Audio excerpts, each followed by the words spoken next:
Hello, I'm Lily Cotto, and for the last month, like much of the country, I've been confined to my home. We've all heard the coronavirus response referred to as a war. My grandmother was 1 month shy of 13 when the U.S. entered World War II in December of 1941. She notes on the similarities and differences between how our country is responding to a pandemic compared to how we responded to World War II. Well, back then, we had shortages of food, and there was also hoarding, and there was fear. We weren't afraid of illness, but of planes that might come over and drop bombs, or submarines that would sneak in along the coast and leave spies. So those were the fears then, for me as a teenager. And then we had victory gardens. I helped my dad with a big victory garden. And another similarity to the victory gardens we had then, they're requesting gardeners to plant an extra row of veggies. Now, there are many differences.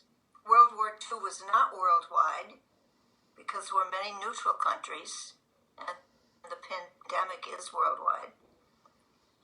And then the entire nation pulled together against the enemy. And there weren't any states whose governors refused to participate in the war effort. And as far as I can remember, there weren't any political differences that I was aware of, at least at that time. And we trusted our leader, who was Franklin Roosevelt. And he died in office just before the war ended in 1945. And he would give fireside chats over the radio that we'd listen to, and not briefings where he just puffed himself up. And we trusted him. Trump he's been calling himself a war president, but that's not appropriate at all. The way we received news, we didn't have TV or computers. We had the radio, and we had newspapers and telephone, but long-distance calls were very expensive, so it was just local phoning. We were not able to sit at a computer to order things to be delivered to our door, and gas was rationed, so it wasn't that easy to get out, because some foods were also rationed, and we had to shop with coupons. And another difference, well, maybe we still feel the need to be together, but we were able to get together. And as a teenager, we used to organize our own dances. We had an abandoned firehouse, and we would bring our record players and our great big records, I don't know what you call them, those huge records. And we'd have juice and cookies. And we did that fairly often. And we also had patriotic music, like what you're doing now, right? What I remember of the song that you're writing about and going to sing, I hope, is that it gave hope. And I guess we certainly have hope now for the future, but it's an entirely different feeling. The fear is more for ourselves and the people dying here at home. During the World War, it hit at home because we were all in the effort, but it was not for ourselves individually like this is. So it was an entirely different kind of fear.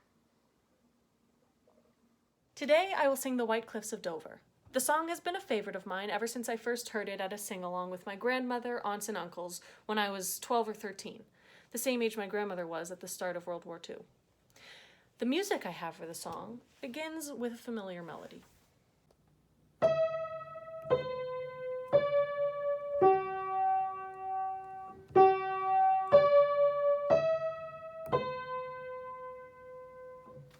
This This melody is called the Westminster Chimes or the Westminster Quarters. In it, there are 5 permutations of 4 notes which tell you how far past the hour it is. That's just a fancy way of saying the order in which the notes are played will tell you if it's 15 minutes past the hour, 30, 45, or on the hour itself. The iteration I just played tells us that it's 45 minutes past the hour, signaling that the end of a trying hour is near. During World War II in Great Britain, all church bells were silenced, ringing only to inform of an enemy invasion. I can only imagine that this sound, which usually provided a sense of comfort, struck terror in the hearts of the British people. Today, a place where many people find respite and spiritual meaning is dangerous.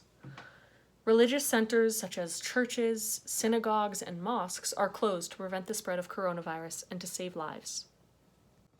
In 1941, the white chalk cliffs of Dover on the English Channel were guideposts for the German planes that flew in a seemingly endless stream to bomb London and other inland targets. At the height of the Battle of Britain, the skies above the cliffs held only terror for the British and their allies. This song looks ahead to better days when the bombers would be replaced by bluebirds. The song reminds us that even in the darkest days, hope still lives in the hearts of people. Humans are resilient, and we will come out the other side.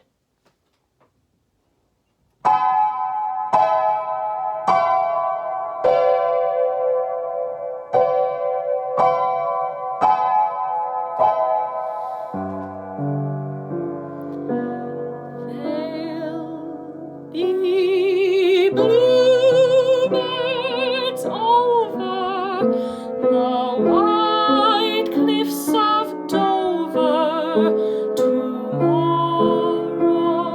Just you wait and see.